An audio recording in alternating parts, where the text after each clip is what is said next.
How to stop someone from saving your snaps on Snapchat. This tutorial shows you how to set your snaps to disappear so they can't be saved.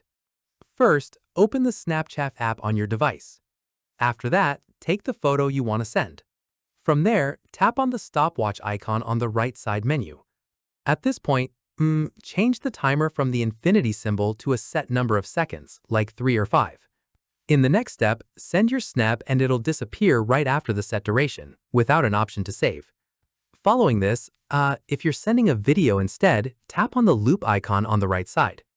Once done, change it from loop to play once. From here, send the video and once viewed, the option to replay or save it will disappear. At this stage, for existing chats you want to lock down too, open that specific conversation. Keep in mind, tap on their name at the top, then the 3 dots, and select Chat and Notification Settings.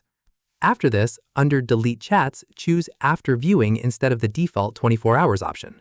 Finally, keep in mind these settings stop in-app saving, but they can't prevent someone from taking a photo of their screen with another device. And that's it. If this guide helped you stop someone from saving your snaps on Snapchat, give it a like, subscribe for more Android tutorials, and tap the bell icon for updates. See you in the next one.